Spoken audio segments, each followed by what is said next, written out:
Everybody, this is Perch. Playing out the rest of 2021, we find ourselves in kind of an interesting position.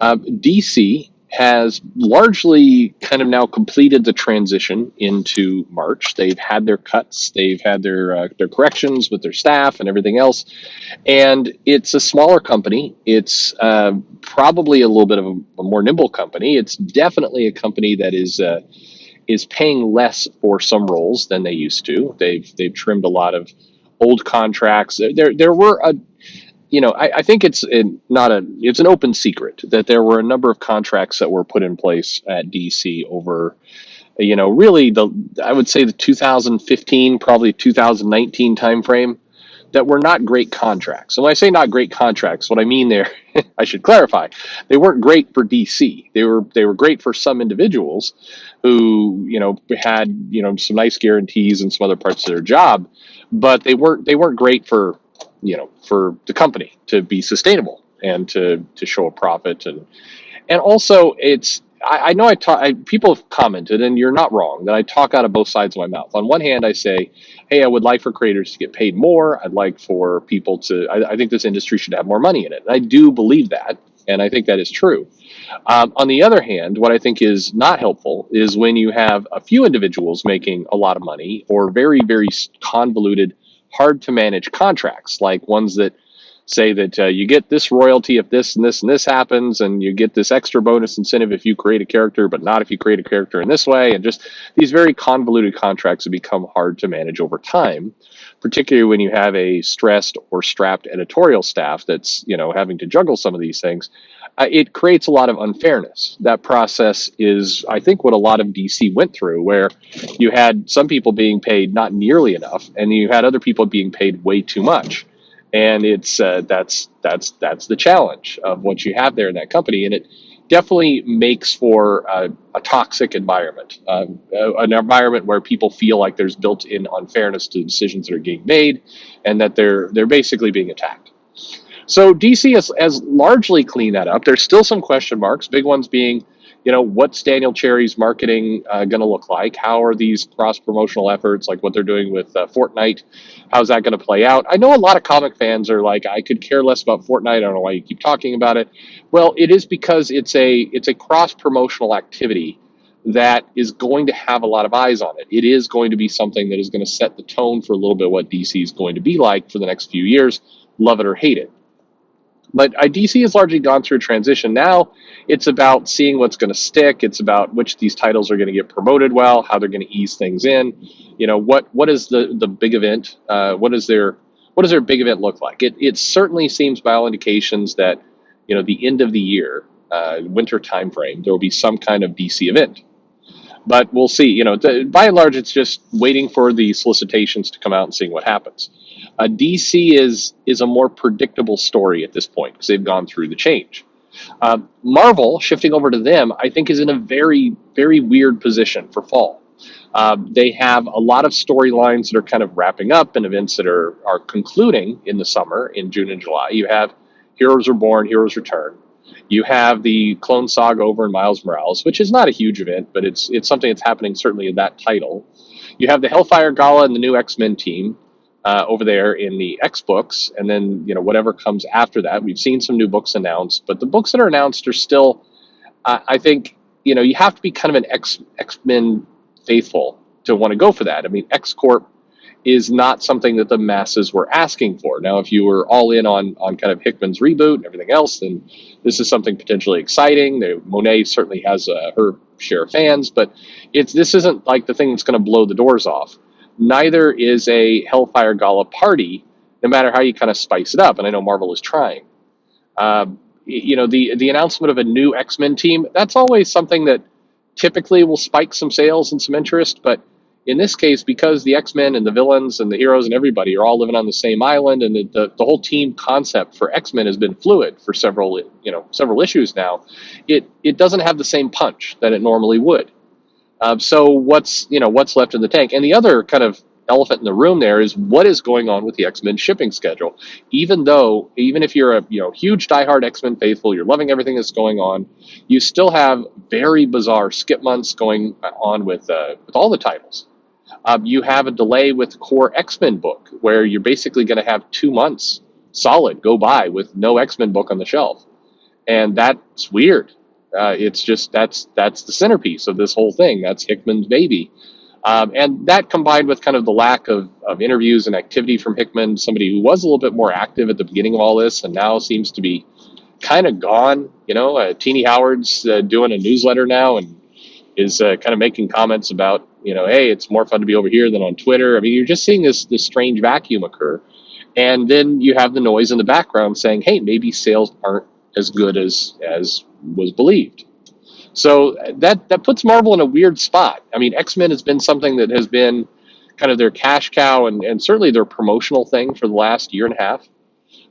They burned through an alarming amount of events. If you think about it, from the start of 2020, we had, the Iron Man 2020 event, which was hyped. We had Outlawed that didn't really happen and kind of has happened and is happening now, but it's there. You have Empire, you have King in Black, you have had multiple Spider-Man things go on with the reveal of Kindred, something they've been building up to for a long time. We have the Chameleon conspiracy. We've had multiple Avengers things with the Ghost Rider kind of tie-in storyline, and then we had the Phoenix tournament, and now we're having Heroes Reborn, along with many, with others. There's been you've got a Guardians of the Galaxy relaunch. The events and themes at Marvel are right at this point coming out at a frantic and it's an ADD level pace that are not capturing anyone's imagination. It's going by too quickly, and they also, although it's more subtle, you have to just pay attention to it, are making a shift to cheaper talent. We're seeing writers who are a little bit newer, a little bit unknown. Nobody's saying, hey, they cost less, but they do. We're seeing artists kind of shift around a little bit, where some of the big mainstay artists are being brought in somewhat randomly to titles. I mean, again, some of the biggest artists for the X-Men show up from time to time on an issue, but then we get other things. It's just the whole line feels. It's hard to say directionless, but that's maybe the right word. They've got so many directions at once that it does not feel coherent. It feels very all over the place. And it feels like somewhere, at Marvel, kind of head editorial has lost control to some extent. And it's flailing. Now, again, you may love some of these titles. You may be collecting them, reading them, buying them, enjoying them, everything else. But, try to be objective about it and step back. And there's just a lot over the course of, less than a year and a half to have, basically we've counted up, 11 different events. Some are in title, granted, but even within that year and a half, we've still had, Ten of Swords, which was a huge deal. We had King in Black, we had Empire. We've had the idea that you had so many major things happen all at once, and there's no breathing room. They're just throwing them out one after another. It's crazy. You've also seen a lot of retcons and things over in Marvel World. We've seen, that Phoenix is now Thor's mom, and I mean, there's a baby Star brand. It's very hard to track. Captain Marvel's dating Doctor Strange, or sleeping with Doctor Strange at least. You don't know if they're dating yet. It's a lot. It finds a lot of core Marvel readers feeling like they're on very unstable ground. And so it's the upheaval is happening at Marvel. It's in fact, as I've said before, I believe the mess at the upheaval at Marvel is going to ultimately be worse than the upheaval felt at DC, because it's longer, it's more protracted, and Marvel has also been kind of loudly putting out noise saying, no, everything we're doing is working great, but it's not. People are aware it's not at this point, and it's going to create a very weird moment for that company. I think the fall and winter, and especially with everything I've heard behind the scenes and everything else, is going to be a really brutal time at that company. Image, meanwhile, if you're hopping over to them, they continue to kind of just put one foot in front of the other. I think the announcements around Spawn is going to be interesting to see how it rolls out. I don't think it's going to be a giant, burst of attention, but I do think they are, they're basically taking small bits of ground, holding it stable, and then moving on. I think the Radiant Black shared universe kind of concept. It's selling, but it did not have the buzz I think they were hoping for. Make no mistake about it. Books doing okay, but it is. I think that kind of followed up a few weeks later by the Spawn shared announcement.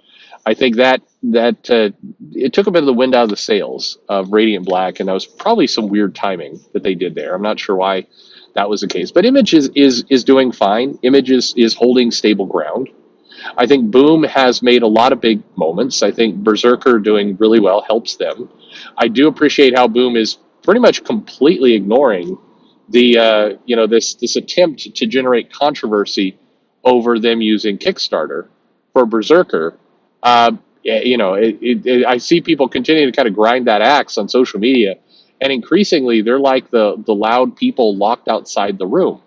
And I feel like you're starting to see that. It's a video for a topic for another time, but it is strange to watch them just ignore, which is the right thing they should do, by the way. Just you ignore this kind of angry shouting and just move on and make business. Boom is looking very solid as a very solid number 4 at this point.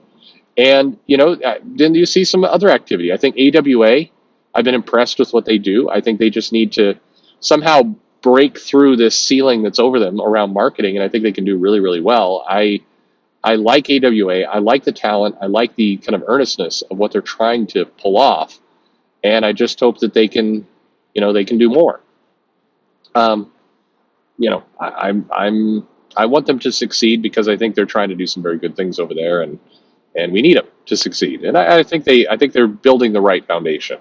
Other than that, you're seeing other good moves here and there, and there's other companies that are pulling it together. But I know I've said this before, and it maybe sounds like a broken record. It feels like the fall, the winter, is where a lot of kind of question marks pop up over Marvel because Marvel is the biggest comic publisher. Any kind of negatives there, any kind of loss in the area of Marvel, tends to have everybody saying the entire comics industry is dead by nature of just the pull Marvel has. So it'll be interesting to see how all those comments and conversations roll out and what happens. But what do you think? This is what I think is happening for the rest of 2021. This is where it feels like everybody's at right now as the moves are being made. Where have I got it wrong? It is weird to me, by the way, that people continue to talk about DC getting sold and DC is the one that's in deep trouble and everything else. Where I think we've seen a lot of what happened at DC. We've seen those changes. I think the drama story around DC is a lot less interesting in 2021, which is a good thing. And it feels like people are really ignoring bigger issues that are going to become really apparent in the months ahead. Anyway, let me know your thoughts. Like and subscribe, and thanks for listening.